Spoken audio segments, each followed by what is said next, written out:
Welcome to the Mockingcast, the podcast of Mockingbird Ministries. I'm David Zoll, your host, and in a few moments, I'll be joined by my co-hosts, Sarah Condon and RJ Heyman. We come to you every other week to discuss a few of the places where we currently see grace and its absence playing out in unexpected and compelling ways. We're glad to have you with us. Praise the Lord. Praise the Lord. God. Howdy, you two. Good to be with you as we barrel into February. Yeah. The joke in our household is like, Happy January 50th. Totally. Yeah, totally. Are you having a good January 48th? Mhm. When this comes out, it will be February. So Thank God. I know, it's mean, such it really a long has. week. Yeah. How are you guys doing? RJ, how are you? What's the latest? I am good. Weather's beautiful here today. Had a great time. Saw you last week out in California as part of the Iowa Preachers Project, which was super I saw that fun photo and of you encouraging. guys. Had our annual meeting, which if you are an Episcopal priest out there, end of January is kind of annual meeting time, which is always a little nerve wracking. You know, you wonder what kind of questions you're going to get asked, whether people are happy with it's kind of the state of the church, meeting. But it went really well, and God is so good. God is just really gracious, and I need to connect to that more, and I'd be a little bit less anxious. And you're not grieving the Commanders at like certain people in my home. I am a little bit. I mean, they sort of gave it away. They turned the ball over too many times. I was disappointed. Also, the Chiefs. I'll be rooting for the Eagles, though. Down with the Chiefs, man. I'm so sick of everyone's just sick of the Chiefs. I mean, Sarah just can't talk enough about how much she can't stand the Kansas City Chiefs. She's like, what are you talking about? But no, in general, I'm good. Oh, how's everybody else? Sarah, how are you? How are you? I'm okay. I'm good. Like, people in our household are good. And that is a good thing. I won't say this every podcast because I know we have people who don't want to hear it, and I understand that. But, I have people in my life who are pretty freaked out right now, and I can be scared on their behalf, and that's real. But I will say, RJ, I love what you said about like God is good and noticing it, because this past weekend, our son does Boy Scouts, which I probably talked about this before, but oh my gosh, sign your kids up for Boy Scouts. It's so cheap. They take them 1 weekend a month, which is a miracle when they're 14 years old. They take them 1 weekend a month? Yeah, yes. My ears are open. Enrollment just went up 100%. They just take them. And like, our troop is somehow free because we do a Christmas tree sale. I mean, it's just, which also means that during the busiest seasons, you just drop their butts off in the freezing cold and they sell Christmas trees and come home exhausted. It's really the best. It's a win-win-win. This is incredible. It's a win-win-win. Yeah. So this past weekend, he did a caving trip. And there's a couple of Episcopalians in the troop. It's not an Episcopal troop. And one of the dads who knows, Josh and I are both clergy, said, hey, we're kind of thinking about going to church in Sewanee when we're there, because Sean Rowe, the new presiding bishop, is going to be preaching. And they decided to do it, which is like the best thing. And I saw the pictures afterwards. Neil was the only kid that didn't remember to wear his scout shirt. And also he thought it'd be really cool if he wore 2 different shoes. So he told me later, I said, did you get to meet Bishop Rowe? And he said, well, I got him confused with the priest. So I just went up to both of them and said, my parents are big fans. And I was like, okay, that sounds weird. Thank you. It was really funny. But like, I just felt like, isn't this so beautiful? Like, God is like taking care of our kid in such a specific way, That's awesome. I love to hear that. Yeah, it's good to like see that stuff and name it. That's really good. Yeah. Well, guys, I'm just back from the Sundance Film Festival. Okay, Dave. Oh. God's taking care of somebody. Hanging with Robert Redford. As my wife says, there's got to be some perks to this gig that you have. Yes. And Amen, so we friend. go out there. We're invited as part of the Windwriter Institute, which does sort of some faith and film stuff, but they're officially part of the festival, and like just really, really nice, not only to be away. My parents came and stayed with the kids, but just to be together and to to take in some cool things. It's like, I don't realize Kate was with you, so Kate went too. yeah. Awesome. Praise God. Oh love my gosh, that. that's the best. I Good. honestly don't think she would allow me to go to this by myself because it's Yeah. like Yeah. she's like happy to skip the things where I'm going to go and be stressed out and speaking. But I did get to sort of do some Q&As with some directors, which was interesting. But for the most part, we're just there taking it in, getting to know some people. So big shout out to Bruce and Bonnie Amazing. Shaw, who have encouraged us to do that and kind of help make it possible. So That's awesome. that's real. And so the Iowa Preachers Project that I was with RJ at, that feels again like a month ago, but it Yeah. was next week I go to DC to record the audio of the big relief. Ooh, wow. That's so new book. exciting. So it's all Incredible. happening. Wheels are turning. Amazing. Dave, what was your takeaway from Sundance? Like anything stand out to you, or anything we should be looking forward to, or like what do you think about all that? Well, I mean, a bunch of things. I'll say this. So the first night we got there and we got to see, we screened The Turnaround, which is this documentary I might have even mentioned on here. It's on Netflix. It's 25 minutes. It's about Trey Turner, and who's a Philadelphia Phillies player. And this is a very strange thing. There's not a lot of sports content at Sundance Film Festival, but the cinematographer was there, and the guy who directed it, who's a friend of Windrider, and he's won, I think, 2 Academy Awards for Best Short Film. And he directed this thing, and what it's about, for the people who want to know, it's about this guy who is essentially a troll and kind of the ultimate Philadelphia sports fan, and by that I mean The ultimate troll. a really not very nice person who kind of goes around and just yells at people. And We lost all of our Eagles. I had our Eagles fans in the beginning. We just lost them. But sorry Philadelphia. They acknowledged this up front. They know it. Anyway, Yes. this guy, it turns out he's coming from a deeply, difficult upbringing. His mother had him when she was 14 and his father was 15, and he's got a lot of mental illness, and in fact was suicidal for a while. And so the Phillies get this player, Trey Turner, who's supposed to be amazing, and he just goes into the world's worst slump. This is 2022, I think, because this movie came out last year.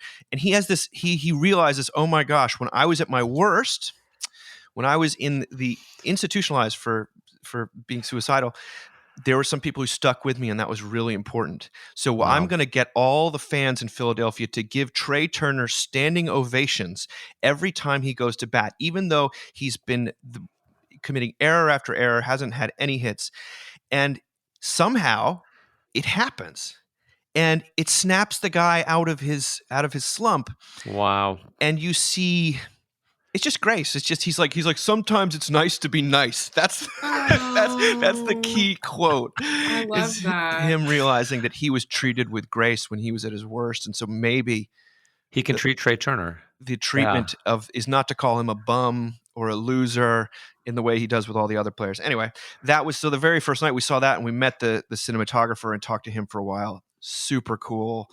And there was another short called Single Occupancy about this immigrant family in which the mother is very embarrassed about their apartment, and the daughter wants to invite a friend in, and it becomes this whole mother-daughter thing. But the shame that the mother feels is kind of the key moment at the end. It's a 5-minute movie. If I can find it, I'll link to it. But she sees these photographs that her daughter has taken showing the beauty of this tiny apartment they've got and the love they have there, and you just start weeping because you realize the way the mother sees herself as this failure, and the way the daughter sees her there's such a discrepancy, and it's just unbelievably beautiful. So I'm gonna tear up talking about it. So yeah, we saw some great stuff. I'm so glad. Grace from above and grace from below.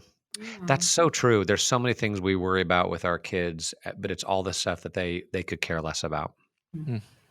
Right? Yeah. I mean, maybe when they get a little bit older, when they're teenagers, then maybe they start to care. But little kids don't care, how big your house is, or Yeah. And you see it's like preaching example, illustration bar none. It's like when you realize how you see yourself and how you think the world sees you versus how God sees you, or how you're seen through the lens of love. It's just this woman falls apart, and everyone's there sitting there weeping in this room, and that's to abreact like that in a room full of 500. Most people are in their 20s who are there. It was just a gift. So Awesome. this first piece appeared in The Atlantic, and it's by Chris Hayes, who some people may know. I believe it's an excerpt from his new book, and the title is "You're Being Alienated from Your Own Attention." And this caught my attention. This is what he says. Attention is a kind of resource. It has value, and if you can seize it, you seize that value. This has been true for a very long time. Charismatic leaders and demagogues, showmen, preachers, great salespeople, marketers, advertisers, and holy men and women who rallied disciples have all used the power of attention to accrue wealth and power. What has changed is attention's relative importance. Those who successfully extract it command fortunes and topple regimes. The battle to control what we pay attention to at any given instant structures our inner life. Who and what we listen to, how and when we are present to those we love, and our collective public lives, which pressing matters of social concern are debated and legislated and which are neglected, which deaths are loudly mourned and which are quietly forgotten. Every single aspect of human life across the broadest categories of human organization is being reoriented around the pursuit of attention. It is now the defining resource of our age. Attention is the stuff of consciousness itself, where we choose to place our mind's focus at any given moment. And yet, it can always be wrenched from us, seemingly against our will, by the wail of a siren, the bark of a dog, or the flash of a prurient image on our phone. The more competitive an attention market it is, the more it will select for involuntary methods of capturing attention. Think of Times Square with its blinding lights, or a supermarket checkout counter. More and more, our entire lives have come to resemble those spaces. Public discourse is now a war of all against all for attention. Commerce is a war for attention. Social life is a war for attention. Parenting is a war for attention. And we are all feeling battle weary. You hear complaints about the gap between what we want to pay attention to and what we end up paying attention to all the time in the attention age. Now, one of the reasons I highlighted this, I think that it's, again, a very easy access point to talking about the distinction between who we should be or ought to be or would like to be and who we actually are. There's a lot of people at the beginning of this year talking about how they want to read longer books and how they stopped. They just doom scroll instead of maybe even paying attention to a movie in one sitting. And this idea that our attention is really under threat and under demand and it's fractured and splintered, I find it to be true. And the story of your life kind of is the difference between what you would like to pay attention to and what you actually pay attention to. So you're supposed to be caring about, what's going on with the wildfires, but what you're actually paying attention to is what's going on between Blake Lively and Justin Baldoni. I mean, there's so much to unpack too. But what a great metaphor, insight into the way, the law works, I guess. I do think Justin Baldoni is inherently annoying. I don't know if any of it is true, but I do think he's just annoying. It's like he discovered feminism. Sorry. Okay. We're back on topic. I was having a conversation with Neil about this morning because our awesome youth leader sent this podcast that she's like, your kids might be into this. Like, it's more accessible for teenagers. And it was a God podcast. And this morning he got up early and was hanging out with me while I drank my coffee. And I will ask my kids like pretty pointed questions. I don't know if it's a good or a bad thing. I should call Mary Zoll and ask her. But I will say, like, hey, how's your relationship with God going? And so I asked him, and he was like, it's really good, actually. And I was like, that's so great. That's awesome. And he's like, yeah, I mean, I know he forgives me for not listening to that God podcast. I just really like Celebrity Feuds.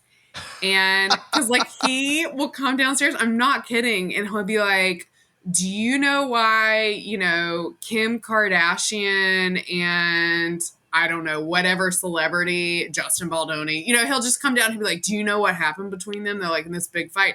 And it's because he listens to Celebrity Feud podcasts about celebrities that like he's never even heard of because they're from 20 years ago instead of the God podcast. And I loved the honesty. First of all, I love that we have a household that it's like I give him a religious resource and he's like, yeah, I didn't use that. And also I know that God forgives me for not having used that. And I also love, it's just such an example of the broken will. Like, we're up against a lot for our attention now, a whole lot more than people ever were before. And I think we have to give ourselves some grace. But I do think, and it's a therapeutic device, but also like I do think it's like a part of our Christian, I don't want to say growth, but a part of our Christian existence is to say, I am powerless, right? That's sort of a thing in AA. Like in saying that you are powerless, you might find a way to like pull away from the sucking you in that happens. So I just think it's about powerlessness. And somebody's asking me about Mockingbird at church because we're taking a group from St. B's, and I can say grace as the day is long, and grace is like a really big word that can, I don't know, people can hear grace and they can still hear it the wrong way. But when you say like, yeah, we really don't believe people have a free will, it's like, oh, that's either you're going to come or you're not, you're either like, yeah, or you're like, I'm still feeling like I'm doing good. So I don't know. I just think this article speaks to that. Yeah. RJ, what about you?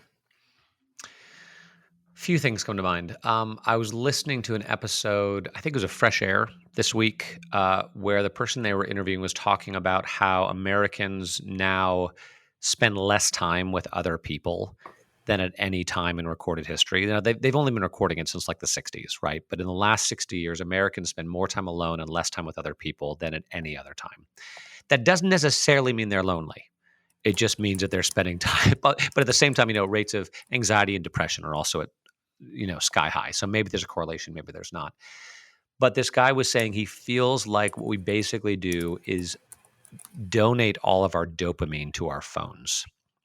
So our phones, we're giving all of our dopamine, all of our chemical, sense of well-being or whatever, our hits to our phone, so that when it comes time to have actual interactions with other people, we don't have any left.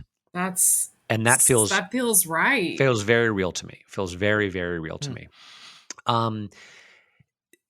The other thing, I was having lunch with a friend yesterday who's my age, maybe a little bit younger. I feel like he's got some real wisdom. And he said, I said to my wife recently, he's like, this happens every so often. I just get in a mood. I don't feel great. I don't really know why. I know it'll pass. But I say to my wife, I'm like, hey, I feel not great. I don't know why. It'll pass. Please just don't ask me too many questions about it. And please be nice to me. Please just be nice to me. And he's also a guy who used to, he never actually went to a 12-step program, but he drank a lot and he stopped drinking. And he said in the past, when I got to that place of unhappiness, I would just self-medicate. And I'm not doing that anymore. But not doing that means sitting in the discomfort of like not feeling great and not exactly knowing why, and just kind of knowing that it's part of the human condition. And I was like, damn, that's wise. I will say that last week or the last podcast, we spoke about like how we need to party more.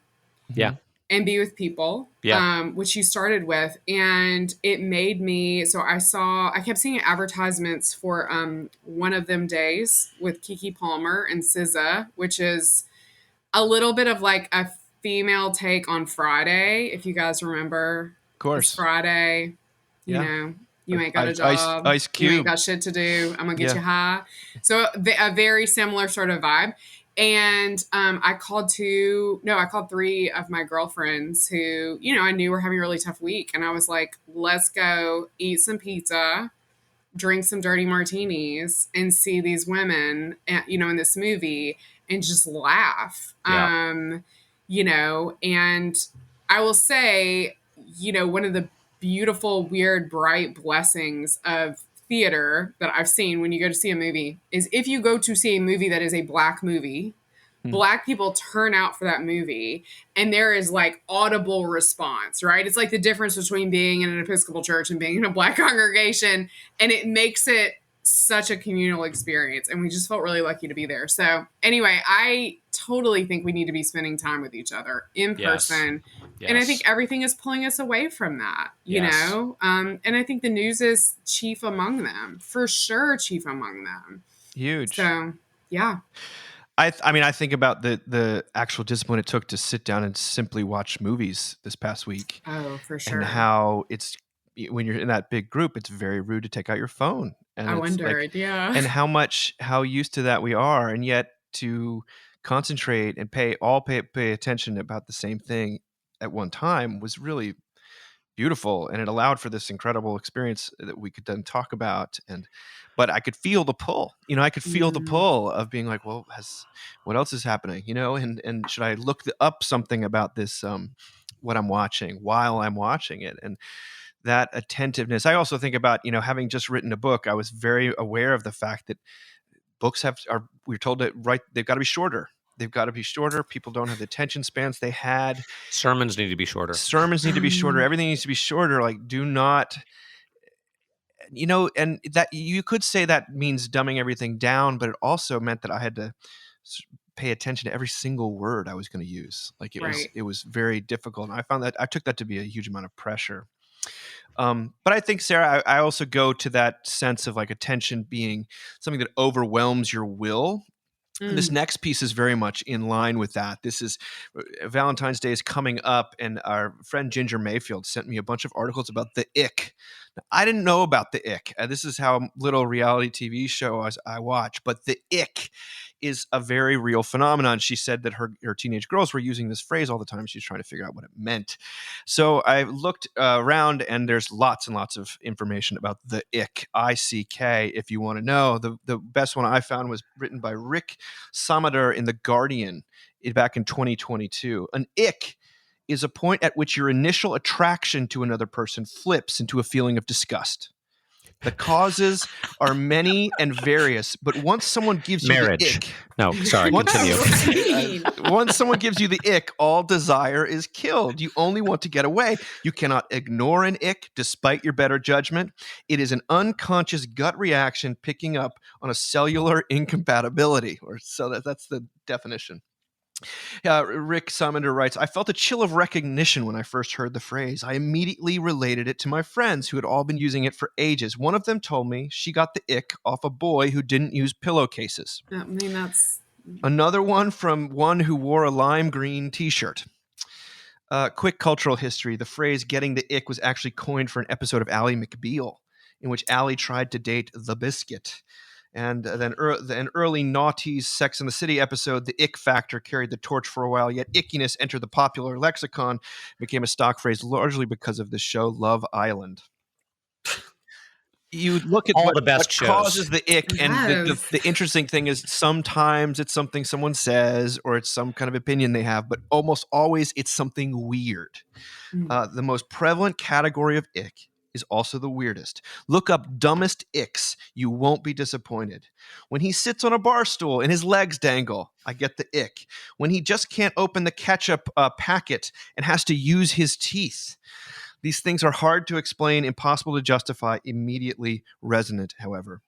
The examples on social media are overwhelmingly posted by women complaining about men, but culturally, the behavior's just as often been associated with captious boy men like Chandler on Friends, and of course, Jerry Seinfeld every single week getting the ick for a woman having man hands or talking too high or low or eating peas one at a time. He says, I suspect the current trend is apolitical, a move away from the dominant dating rhetoric of toxicity, red flags, and problematic behavior. Icks are self-consciously trivial, and while humiliating for the ick giver, hardly reflect well on the receiver either. There's fallibility on all sides. Then he speaks to a psychologist named Joe Nickell, who says, the ick is a projection of our own shame through criticism. We tell ourselves the other person is childish, unsophisticated, and without style because that's what we are aware of in ourselves and cannot bear. According to Nickell, this mostly shows up in the early stages of a relationship because that's when we are most vigilant, scanning for flaws in our partner, second-guessing the criticism of our peers. Social media, unsurprisingly, amplifies this concern with how we appear to others, our tragic vanity and distance from perfection. You can absolutely get over an ick because it's coming from you. The medicine, however, is not easy because we are critical all the time, even if we never notice it. And disappointment is a condition of being alive and not a minor one. But here's the advice Samander ends with. Treat an ick as a relational junction. You can turn left and keep looking for the elusive, perfect other who completes us. Or you can turn terrified toward real intimacy with a human being, accepting that attraction waxes and wanes like the phases of the moon. Because love of perfection is no love at all. That's never where it shows up. Thank God. Oof, there you go. That ended well. That ended well. I mean, the ick, you guys. This is yet another reason why I'm glad not to be out there in the current situation. And yet, this, of course, predates all that. I think that the sudden revulsion you get when there's so many funny things in this article about what gives people the ick, by the way. Like they say they laugh in the wrong way, or they say oopsie daisy, or something like that. Really. That's from Notting Hill. That's from Notting Hill. It is, in fact, from Notting Hill, yes. Okay. Yep. Oops a daisy. Where does your mind go? I'm interested because of its unconscious, and there's usually a little bit of humiliation. Like, I know I shouldn't feel this way, but this was a complete and utter turnoff. And the kind of instinct, the disgust, is more powerful than reason. But Sarah, where does your mind go? I just think marriage is over. I don't know. I mean, the standards for like what we're expecting to come out of other human beings is wild to me. So what you're saying is that Josh sometimes gives you the ick, is what I you're mean, saying. of course, like he's a man and I'm married to him, but also like I think about things like one thing is like Josh, when Josh thinks something really, really, really funny, he has this laugh he does that's like very high pitched. And I remember when we were dating the first time I heard it, I was like, what is that? And then I got around his dad, and his dad laughed like that too. And it actually, his dad was super Irish. It's just it's super Irish. Like when you that's what it sounds like. And I just thought, oh my God, like generations of men, like condoned men, like this is how they laugh. But only like you only hear it come out of Josh if he really thinks something is funny. And that's so beautiful. I think somewhere in the mix, like the squishy, flawed, like messy, like all that has become somehow like not sexy. And I actually think that stuff is really sexy. Like it's like that's the stuff where like you really know someone and you're vulnerable to them. And yeah, it's so sad because it really does feel like no one's going to get married anymore if these are the standards. Like if you can't really fall in love with the whole person, if you can't like be okay with like seasons where you guys are like more or less attracted to each other, you're not going to get, marriage won't work. Like that's marriage, right? Am I wrong? It's all like, relationships, but very relationships. specifically Yeah. marriage. Yeah. Yeah. Well, the physicality of marriage, right? Like sharing a house, sharing a bed, like all that, I mean, it kind of makes me think, and I hate to say this because, I mean, everyone is doing this, but it makes me think of couples that don't share the same bed anymore and like how popular that is. Like you have your own bedroom and you sleep better and blah, blah, blah, blah, blah. And like, I'm so sorry, Josh, because I know you faithfully listen to every episode, but the man snores. And it would be really easy to get up and go across the hall. And, I know what Dave's thinking, get a CPAP machine like me. Dave, we're working on it. I am here to represent CPAPers. I talk about Lexapro. Dave talks about CPAPs. I will just say for the record, there is a solution out there. There is. Who care to know. Lots of problems do not have answers. This one actually it has does. an answer. Healing is possible. And we're in process, Dave. We're in process. But like, I can't say it ups the attraction. I will say that. we're trying to not think about that yet. But like I don't know. It's just like unless you're really into like the main villain from Fury Road. Then you're all set. Remember Immortan the guy? Immortan Joe. Yeah. You're really into Immortal Joe. I get to be Immortan Joe every single night. It's so exciting. So exciting for all the people in my life. Yes. I think it's like people are just gonna miss out, man. They're gonna have these clean, sterile, like they get to choose everything in their lives. Then you know the devil's in charge, right? Yes. That was by that. Can we say, Dave, you got to say who we've discovered that was, that Sarah was Yes. quoting last Yeah. episode. That is from that last episode. Sarah shared this incredible quotation about you'll know when all the lawns are mowed and all the bills are paid and everyone's getting along. That's when you'll know the devil is in charge. That is from the opening of one of the chapters in Michael Horton's book, Christless Christianity. And I got to give credit to Eric Sorensen, who sent that to us first, but then also Colton Houston sent it to me and Bob Hiller. And it's nice to know you're listening out there, guys. Yeah. It's not the book I thought Sarah would be referencing. And that Sarah I does mean, quote I was Christian like, sources look from at time to time. Sarah. Out here reading everything. Nothing to do with the Holocaust. There's no. Shocking. It wasn't in White Lotus. Yeah. No. RJ, you got anything else to say about the ick? Speaking of someone who inspires disgust. We were at a soccer game the other day, and in my defense, we were sitting on one particular corner, my wife and I, far away from everybody else, but I was shoeless and I started picking my toes. And Jamie was like, that's the most disgusting thing I've ever seen. Never do that again. Put your feet, just stop that right now. And I was like, yes, dear, I'm sorry. And then I think I continued to do it. Yeah, I don't know. I could say something very Christian-y, but I won't. He got there. You know what I mean? Like, Yeah, you did get there. we're all icky. Yeah, and I mean, you could say, I'll say it. I'll say it right now. Run towards okay? the ick. Run towards the ick, not away from Jesus did not get the ick, or at Mhm. least if he did, he was walking right toward it because there was a lot of ick. You think about some of these first century people, and good Lord. Lepers, Actual ick, right? yes, like actual- not Jesus has a weird too. laugh. I mean, if like, Jesus walked in, boils. are you kidding me? Boils. I'm sure Jesus didn't have great teeth. He Yeah. probably had nasty feet, like he'd BO. You know what I mean? Like he was a dude living. I mean, give me a break. Yeah. Yeah. Well, Yeah. I think it's a nothing's ickier than the crucifixion, babes. It's very icky.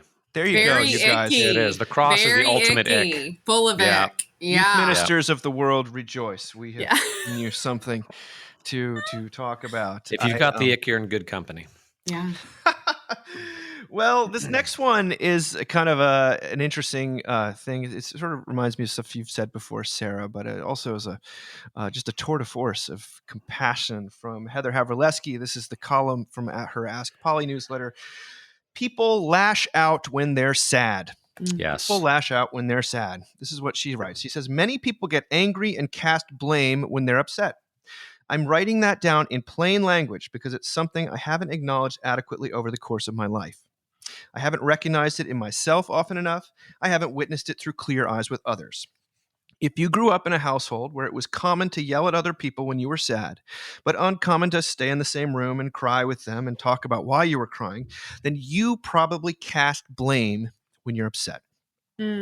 She goes on to say, the most exciting and dramatic and loving people I know are also the ones who turn the most vicious under pressure or when they're despairing. Sometimes it's helpful to imagine them as animals frozen in fear. Sometimes it's helpful to just back up and not think about them at all for a while. And while there's always room for analysis or reflection or conflict, if your own mind and heart move to these courtroom and policing options first, chances are your best first move is doing the opposite.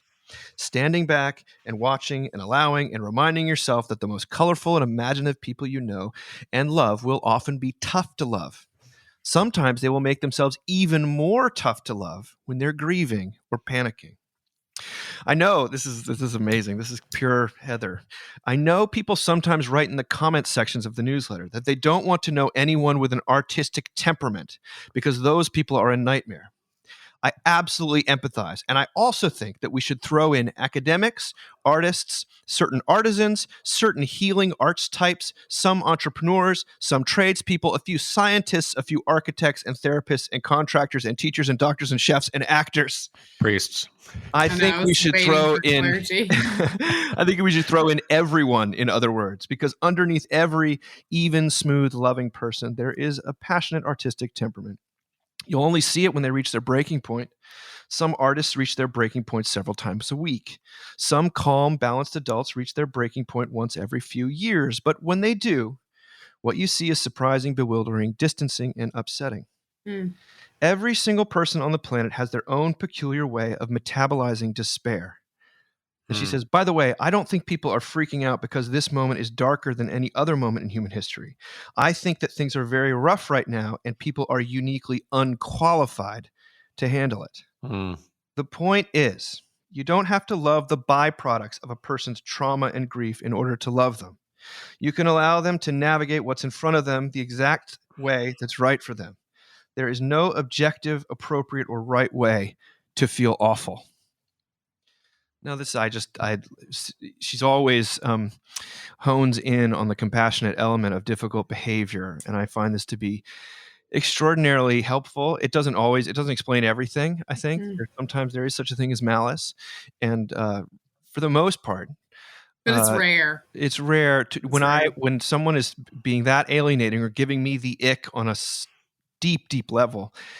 You have to ask your question: how is the way they're behaving a cry for help, or for home, or for love, or some kind of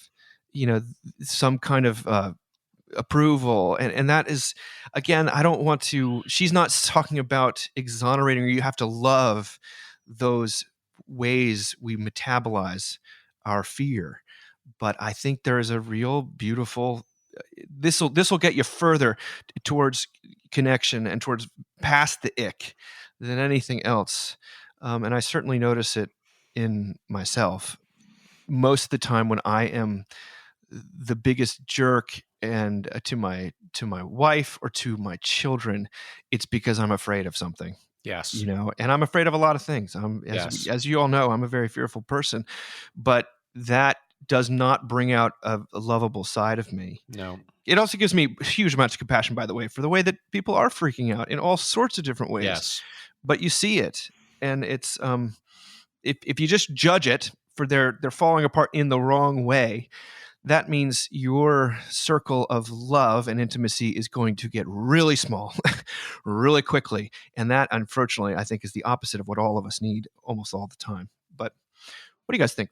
Have you seen, this is totally an aside because I'm sort of trying to think through this, so I'm going to use comedy right now, but have you seen the clip of, it's these two women with this super progressive podcast, and they talk about how they don't have any friends with votes because they won't be friends with conservatives? That is so funny. It's very funny. She's like, the worst part about being so liberal is that you don't have any friends with boats. Nobody has a boat.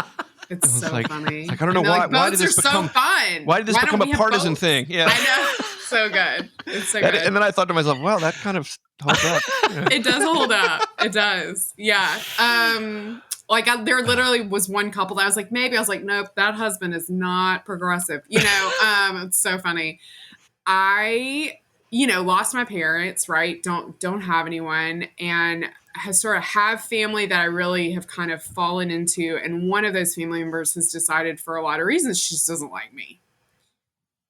And it's made it really complicated, right? To get together as a group. And painful, super painful. Because it sort of feels like rejection and loss all over again for me and for like my kids. But I have to say, and I don't know if I'm sure it's a combination of 20 years in therapy, but also I think it is, what did Heather Havaleski said? I wrote it down. She said, why are we all suddenly uniquely unqualified to deal with pain now? And I think part of the reason I'm better at dealing with pain, I don't know if I'm qualified, but better at dealing with it, is because of the cross and therapy. And so when, there's this lashing out that sort of you don't know where it comes from, you don't understand it, you can kind of say, something is clearly going on, with this person who I really love, and I'm just gonna hope to wait them out, right, with love. And I always remember the Robert Farrar Capon quote: half of Earth's gorgeousness lies hidden in the glimpsed city it longs to become. Wait, say that again. I know I've heard it once before, but say it again. Good. Half of Earth's gorgeousness lies hidden in the glimpsed city it longs to become. Wow. And I kind of have to take refuge there, right? Like I mean, I kind of have to find my peace there with me being a disappointing person, with people disappointing me. Like that is I mean, we all have the ick, right? Like that's life now for us. And so, and I think that's a thing a lot of people need to sort of be honest about right now, on either end of the political spectrum, is that imperfection and fallenness and disappointment is all a part of life. And so then what is this Christian call towards hope? Like, what does that look like? Where do we find that? Because that's our hope. And maybe it's not the hope in the now. Maybe it's not in the reconciliation, the way that like I have hoped and prayed for it. Maybe it's, I mean, the great part about heaven is we're not in charge of who we reconcile with. Yeah. Wow. It just lands in our laps. So like all of our woundedness and pain and resentment and anger just gets ripped away from us and we don't get a choice. And so maybe that's, the somewhat violent version of heaven that gives me peace. I don't know, Glimpsed cities. Yeah. You guys ever heard the acronym that's popular in recovery circles, HALT, HALT? Hungry, angry, lonely, tired. Yeah. If you are hungry, angry, lonely, or tired, don't make a decision. Yes. Or don't write that email, or don't post that tweet. Yes. Check in with yourself. Am I hungry, angry, lonely, or tired? In which case, HALT. And for some of us that might be, well, I'm always hungry, angry, lonely. In which case, don't do anything. Because I would say with very few exceptions, like actual violence might be one of those exceptions. With very few exceptions, there's no reason why we should react to people that way. Like it's one of those things. Well, RJ, where does this take you? It made me think of my men's group again. This morning we were talking about experiences of the Holy Spirit, and one of the guys said, I distinctly remember a little while ago, there was someone in my life who I maybe didn't know all that well, but knew somewhat, who was just complaining and complaining and complaining, and I was just so sick of it, and I thought it was so petty, and part of me was like, you deserve it, you brought it on yourself, and then he said, I've heard this voice inside me say, stop judging her, help her. And then I did. Yeah. And now actually I love her, and it wasn't of me. The turnaround. Yeah. Yes. The turnaround. Exactly. Yeah. It made me think of what, there's two sides of the coin, right? It made me think of what you said, also another acronym, Q-tip, quit taking it personally, right? That if someone else is exhibiting anger, something like that, it might not, maybe it's about you, but probably not. Even if it's directed at you, it might not be at you. So can you have the grace and the patience, just hold that and not react to it, respond to it in a way that's just going to inflame it and make it worse. And then of course, just, for yourself, again, what my friend said, we are a culture that is not comfortable with sitting in pain, sitting in fear, and just kind of recognizing that that's part of the human condition. We want to, when we have so many coping mechanisms, phones, shopping, substances, whatever it is, just make it stop as quickly as possible. Just to be a little bit more comfortable with, like, yes, you're going to be sad sometimes. Things are going to go wrong. Things are going to hurt. And can you sit with it yourself, and can you allow the people in your life to sit with it, or do you need everyone to kind of be happy and okay all the time? Because if you are, that's going to crush you and crush everyone around you. Yeah, that blue Christmas service, give it a shot some days. Yeah, it's very inside out, right? The only way through joy is if you can integrate the sadness. I was thinking about Inside Out too, in relation to the ick and the reactions we have to other people's reactions. When that movie originally came out, there was sadness and joy and anger, and then there was like disgust, and there was fear, and then there was disgust. And I always thought, oh gosh, disgust feels like the outlier there. Like it didn't feel quite as resonant or immediate as the others. But then as you get older, you realize, oh my gosh, disgust is such a powerful response. And one of the beautiful things they did was when you're a teenager, disgust is like such a strong thing. Disgust it. Well, I want to let's get a little more. Let's dive a little more into some religious territory here. This is from Christianity Today. Steve Cuss wrote a column called "The False Gospel of Our Inner Critic." He wrote this: "I have battled a low-grade feeling of stupidity my whole life and never outgrown it. Even as an adult, it doesn't take much for me to feel stupid and consequentially exposed. Leading our congregation through a building project helped me get very familiar with my inner critic. Here are the statements it would tell me over and over. You should know better by now. You are stupid and everyone knows it. You are not worth being loved. You are not worth people's time." It is quite arresting to read the message of my inner critic written plainly like that. If I don't wrangle him, his words become like a stagnant pond in my soul, breeding and growing all manner of shame toxins. How can we learn to turn down the noise of our own inner critic and hear what God has to say about us? Well, when I dug deeper inside my soul to learn what was going on, I realized my inner critic was speaking a quote-unquote gospel to me. Every gospel offers you something, a promise, tells you what you must do to get it, a path, and reminds you there is a cost, a payment. My inner critic's gospel promises protection. He stands like a sentry guarding me from outside threats, and he condemns me out of a weird self-protection. He tells me it is better to criticize myself than to let my guard down, better to condemn myself than to perceive the crushing condemnation of others. But my goodness, my inner critic makes me pay. As I examined my belief structure, I discovered that I never got the promise of protection. Instead, I just got condemnation. In every gospel except one, the humans do the paying and the gods get the benefit. If we look back at ancient Rome, we see that the people did all the paying and Caesar got all the benefit. And yet, the Apostle John reminds us in 1 John 3:19-20, this is how we know we belong to the truth and how we set our hearts at rest in God's presence. That if our hearts condemn us, we know that God is greater than our hearts, and he knows everything.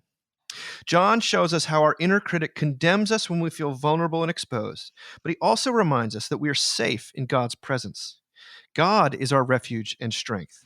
And thankfully, God, not others and not our inner critics, has the final say over who we are. When my inner critic speaks up, I let him run his mouth for a while, but once he's done, I read God's word as the last word. I tried to fire my inner critic once, but he still showed up to work the next day. He's not going anywhere. I cannot eliminate his words, but I can contain them so he no longer gets the last word. There's a lot more in that article, by the way. It was all worth reading. I think the three of us probably are well on intimate terms with our inner critics. But I loved this, the way that he talks about this sort of, when you actually write down what your inner critic is saying to you, the disgust you feel at yourself, perhaps, or the ick you feel about the disappointment you have, the shame you have about your own reactions to things. When you actually write down, you are not worthy of being loved, like the baldness of those statements is arresting, but you also realize, yes, there is a false gospel. There is this kind of, if I just act in a certain more appropriate way, then I will be loved. It's the law. It's not a gospel at all, to be honest. But I love how he surfaces this and saying that the inner critic cannot really be totally silenced. But the Christian does not trust the inner critic over God, and maybe that's what faith looks like, to say what God says about me, or in the parlance of the earlier thing I talked about, the mother-daughter, what my daughter, the way she views me, is actually more true than the way I view the messy apartment and the shame of not having our own house with the 3 bathrooms. But I don't know, maybe you don't relate to it like I do. What do you think? Yeah, I 100% relate to it. I wake up every morning and my inner critic says something like, get your act together. You're lazy. You're disorganized. And if just you can work a little harder and organize things a little bit better, then, maybe you can pull this out. Maybe. Probably not. It's probably beyond hope. It's probably so bad, but maybe you can get it together. Then I get in the shower, I let the hot water, rush over me. I have a cup of coffee, take my son to school. And hopefully by the time I get to work. It's been silenced somewhat, but maybe it would be helpful to write down those voices that I hear first thing in the morning, because I hate that. I hate that that's the first thing I hear, and it doesn't really do anything. It doesn't really do anything good. So I think there's a lot of insight and wisdom in what he's saying. Sarah, what do you think? Well, it's just another little blurb for Lexapro, because I was talking to Josh the other day and just casually said, "Oh yeah, I totally just used to wake up with existential dread." And he was like, "What?" And I was like, "Yeah, that was just like every morning. I was just like, wow, everything is going to fall apart today." And somehow now I don't, which is awesome. I will say, though, the thing that gets me in my day-to-day life, and my dad is dead now, and hopefully they don't get podcasts in heaven. But when I was in kindergarten, I talked to one of my friends on the phone, and she asked me to come over for a play date. And I told my parents, and they brought me to her house, and I had the best play date. And then they brought me home, and we had dinner, and everything seemed fine. And then they called me into their room, and I can still see them both sitting on their beds. And my dad said, "You got confused about which friend you talked to on the phone. And we showed up at the wrong girl's house." And her parents were really nice about it. But I want you to know that you embarrassed our family today. I was 5. Whoa. I mean, it still kind of makes my throat close up. Oh my gosh. Yeah, I'm having an emotional reaction. Well, I mean, you want to talk about generational ick, and you want to talk about, it's all stuff your parents said to you. Yeah, right? it's all stuff the your inner parents. accuser is usually the voice of your father, But or your mother. yeah, 100%. And his dad was a raging alcoholic who died when he was 16. Like, it's no surprise that these things came out of his mouth. Yeah. So I will say, like, if I mess up, like I've showed up for the wrong things for kids, that's a big trigger for me. And I immediately go into the spiral of like, I'm so stupid. I'm so unorganized. I'm so selfish. I don't pay enough attention to like details. This is so embarrassing. I am so embarrassing, right? I know directly where that comes from. And I love this article because I love this idea of what does God say to us? And I love it for 2 reasons. First of all, I love it because for the first time today, I realized that God looked at that little baby 5-year-old sweet girl and said, "Oh, she got to play today." That was all God said. That was it, which is no ick. No ick, which is like kind of a miracle. Yeah, just like God said, just like I planned it. Yeah. it all came together. And I think the other thing that's important for me in hearing the voice of God is because my dad is gone, I can hear his voice more now too. And he had gotten a lot gentler the last like probably 3-5 years of his life, in large part because we had Neil and then we had Annie. And I know that because all of our hard-heartedness and anger gets stripped away in heaven, I know that his voice now to me is much gentler. Yeah. And that's a huge gift. So, to hear even your father's voice be more gentle when you hear the condemning voice that I'm sure he didn't mean to give 5-year-old me, but he did. Like, that's a precious gift. And I have to say, that is the gift of Christianity.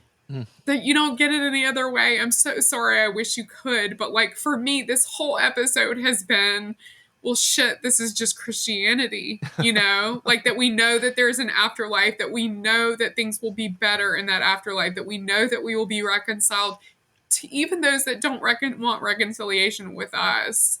Like, that is the gift. Yeah.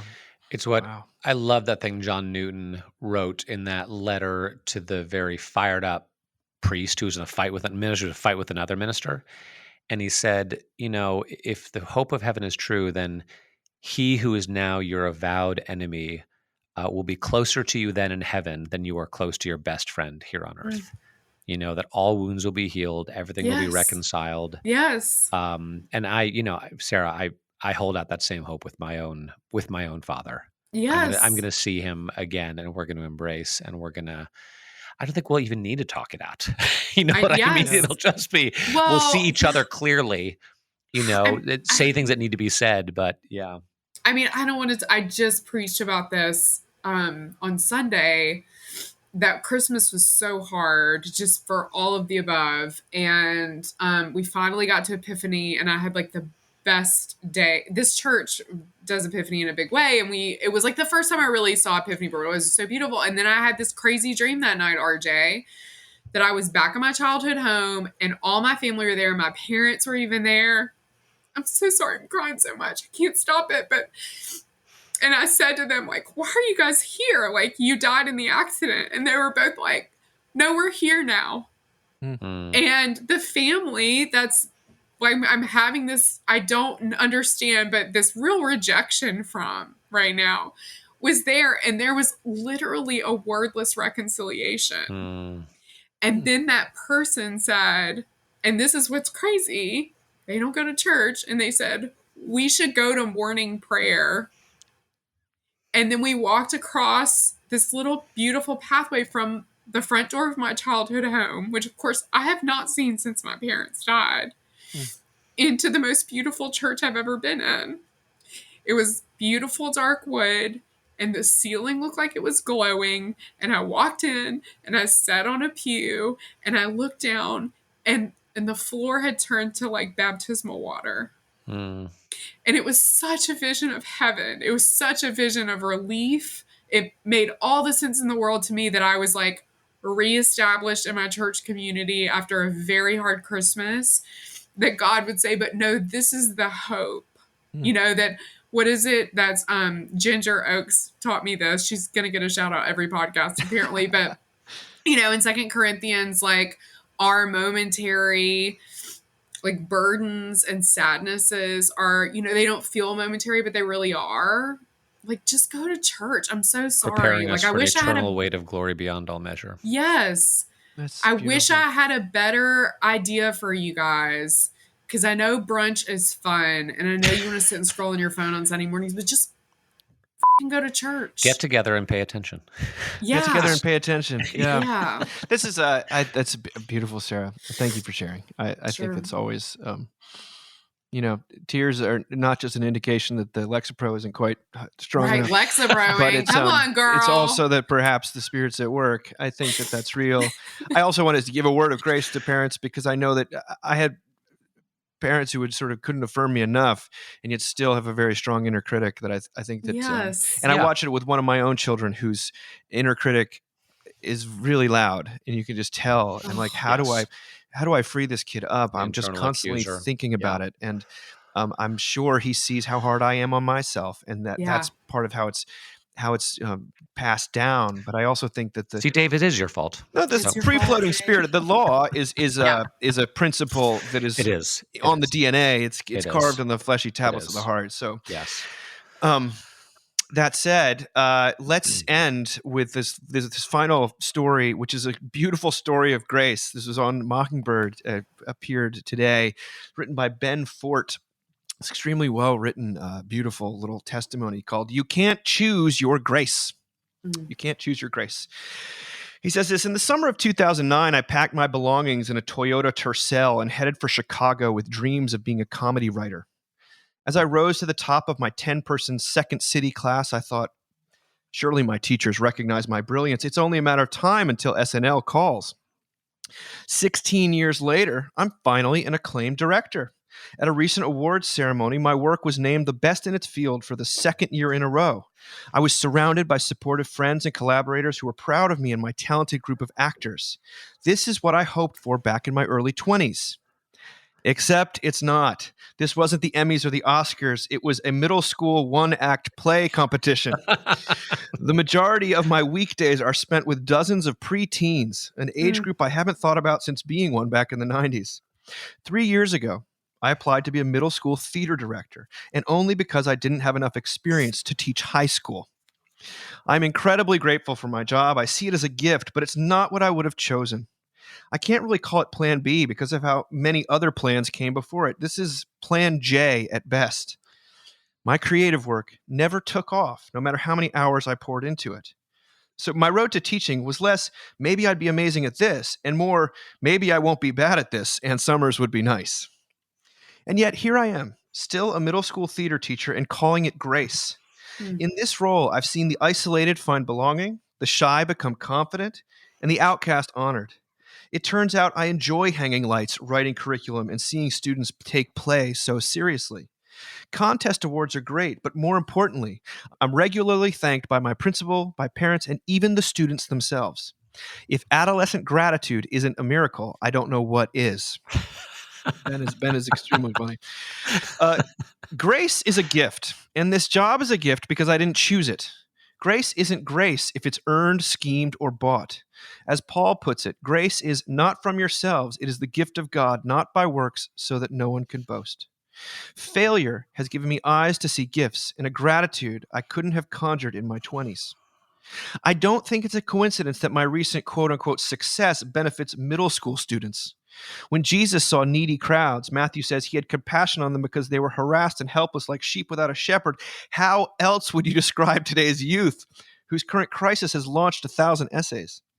The very next verse, he says to his disciples, "The harvest is plentiful, but the workers are few." Teachers have been fleeing the harvest for very good reasons. So God raised up a worker. And because it was God, the harvest has been fruitful. Would I choose it all again? I don't know. I'd prefer to make more money, hang out with adults, and never hear the word skibbity again. But that's not where the winds of grace Sorry. But that's not where the winds of grace are blowing, and I'm too tired to row against it. Yeah. You don't get to choose your grace, and if you could, it wouldn't be a gift.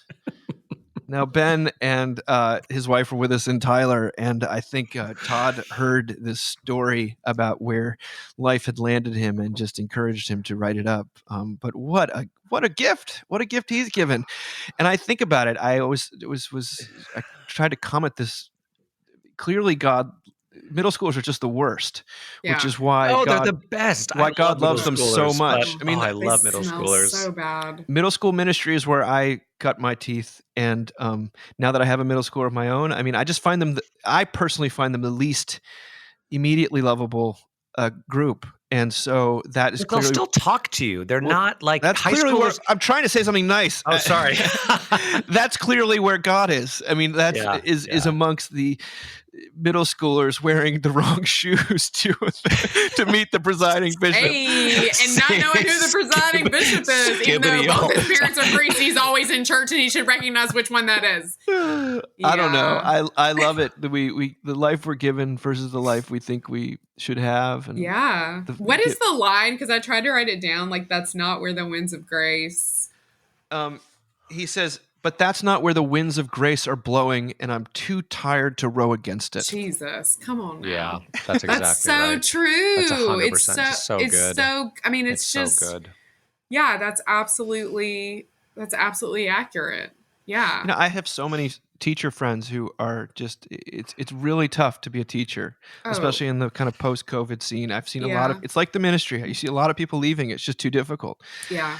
And so for Ben to have found redemption and grace in this thing that is really not just tough, but almost like feels like a curse, I think, to some of these teachers. And yet, what about that line? Like, adolescent gratitude is a miracle unto itself. I mean, he's witnessing miracles. He's got a front row to a lot of miracles, and to see kids. I've got one son who's more of a theater kid, and like to see him. You're dying for them to find something that if they're not athletic. Any theater kid, any kid that's in theater has two parents behind them that are like, please God, let this be the thing that they're going to do. Because we don't know. I mean, my mom was just like, we don't need a teen pregnancy. Let's, send her to theater. Little did she know. I mean, a little did she know. I love this. The life that we get is never the life that we think we're going to have. And thank God for that. I mean, RJ, what about you? There's someone in our church who's like considering sort of seeking ordination, Don't but it do might it. exactly. I was like, if there's anything I do to talk you out of it, like let me know. But it might involve him moving somewhere he doesn't really want to go, and I'm like, oh, buddy, that's the deal, man. That's I the hate to deal. say, like, Yeah. you're gonna see God at work. You're gonna see amazing things. It's gonna be incredible, but you are gonna end up in all sorts of places you never thought you would, and you do not want to go. And Yeah. that's just the way it is. Yeah. What other thought did I have? Well, you love middle schoolers, and you think I'm giving them a do wrong. love, love and I middle discovered that I do schoolers. love middle schoolers. I worked for 5 years in youth ministry in New York, and I loved middle schoolers because you didn't have to guess what they were thinking.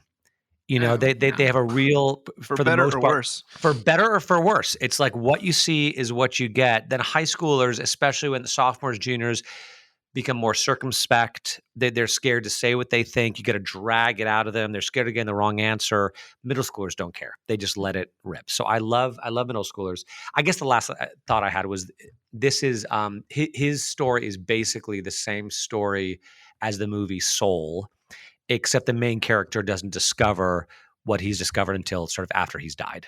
You know, have you guys seen Soul? You've seen Yeah. Soul, No, right? you told me to watch Come on it. now. and I Come just- on. Sarah, you told her to watch it right after the tragedy, so it's Yeah, like I and I get was it. like, Oh, but it's I a- can't watch it. But I should watch it now. It It's is- so good. Okay. It's beautiful. It's Okay. beautiful. But yeah. Yeah, I watched a beautiful Twilight Zone episode that my father screened for us over Thanksgiving about a teacher who is about to end his life after getting let go, and he's visited by the ghosts of all these former students, and you just left weeping on the floor because it's as a person in ministry, occasionally you'll get to hear about like what it was. Some glimpse. What is it, Sarah? The hidden cities. You see, you get to get these tiny little images of The creation is maybe, groaning in eager expectation. and maybe it was worth longing. it, or maybe maybe God did do something through that middle school youth group where we just seemed to throw pizza at each other. You know, like it was. Totally. Yeah. I find that to be grace in and of itself. But I'm grateful for Ben and for that he wrote it. I remember when he was heading to Chicago, he had and hoping he would unlock, that the door would unlock. But here, God had something different and arguably better. Yeah. Well, that's where let's end there. Amazing. What a beautiful note. Thank you guys for being here today and for being so attentive to your own hearts and what minds or whatever, what the stuff that we've read. And we will chat again in a couple weeks. Oh, Absolutely. I should mention before we go, the Holy Spirit issue of the Mockingbird magazine is out and available to order. I mean, actually, it will ship in about a week, but it is ready to order as of 2 days ago. And let me tell you, there's nothing better. There's nothing better than the Holy Spirit. After that, this issue of the magazine, wait till you see the cover, you guys. Oh my goodness. CJ and Megan have absolutely outdone themselves. So on that note, have a great couple weeks and we'll talk to you soon. See you soon. Bye. Bye-bye. See ya.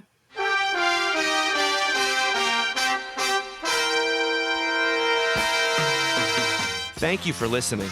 Remember, you can find us on the web at www.mbird.com. And we'd always love to hear from you at info@mbird.com. Audio production for the Mockingcast is provided by TJ Hester. And if you like what you've heard, please drop over to iTunes and leave us a rating or review. Until next time.